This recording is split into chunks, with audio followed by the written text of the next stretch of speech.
ಹರಿ ಓಂ ಶ್ರೀ ಗುರುಭ್ಯೋ ನಮಃ. ಶ್ರೀ ಗಣೇಶಾಯ ನಮಃ. ಮಾರುತಿ ದೇವನು ಇಂದ್ರನಿಂದ ವಜ್ರಾಯುಧದಿಂದ ಏಟನ್ನು ತಿಂದ. ಸೂರ್ಯನನ್ನು ತಿನ್ನಲು ಹೋದಾಗ ಹಣ್ಣೆಂದು ತಿಳಿದು ಆ ಸಮಯದಲ್ಲಿ ಮಾರುತಿ ದೇವನಿಗೆ ದುಃಖವಾಯಿತು ಎಂಬುದಾಗಿ ಸಕಲ ದೇವತೆಗಳು ಬಂದು ಆಶೀರ್ವಾದವನ್ನು ಮಾಡಿದರು.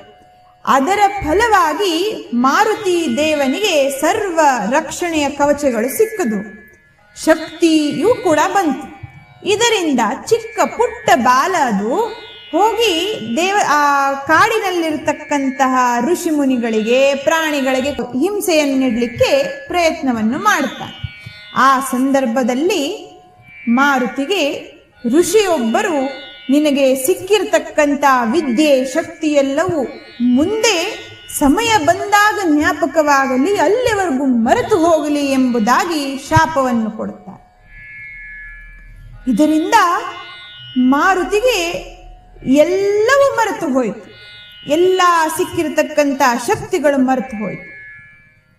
ಆದ್ದರಿಂದ ವಾಯುದೇವನು ಬಂದು ಮಾರುತಿಗೆ ಮುಂದಿನ ವಿದ್ಯೆಯನ್ನ ಕಲಿಬೇಕು ಎಂಬುದಾಗಿ ಸೂರ್ಯನಾರಾಯಣನ ಹತ್ರ ಕರೆದುಕೊಂಡು ಹೋಗ್ತಾರೆ.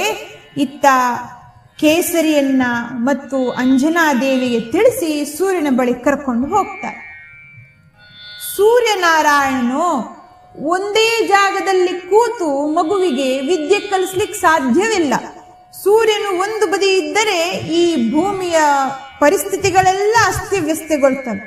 ಆದ್ದರಿಂದ ಏನು ಮಾಡೋದು ಎಂದು ಯೋಚನೆಯನ್ನು ಮಾಡುವಾಗ ಮಾರುತಿ ದೇವನು, ನಾನು ಹಾರುತ್ತಲೇ ಆ ರಥದ ಜೊತೆಯಲ್ಲೇ ನಡೀತಾ ತನ್ನ ವಿದ್ಯೆಯನ್ನು ಕಲಿತೇನೆ ಎಂಬುದಾಗಿ ರಥದ ಜೊತೆಯಲ್ಲೇ ಸೂರ್ಯನ ಎದುರಾಗಿ ನಿಂತು ವಿದ್ಯೆಗಳನ್ನು, ಆ ವೇದ ಶಾಸ್ತ್ರವೆಲ್ಲವನ್ನ ಗ್ರಹಣ ಮಾಡ್ಲಿಕ್ಕೆ ಶುರು ಮಾಡ್ತಾನೆ. ಹೀಗೆ ಬೇಗವಾಗಿ ಬುದ್ಧಿಮತಾಂ ವರಿಷ್ಠಂ ಅವನು. ಆದ್ದರಿಂದ ಆ ಸಕಲ ವಿದ್ಯೆಗಳನ್ನ ಕಲಿತಾನೆ. ಹೀಗೆ ಕಲಿತಾ ಮುಂದೆ ಒಂದು ಸಮಯ ಬಂತು.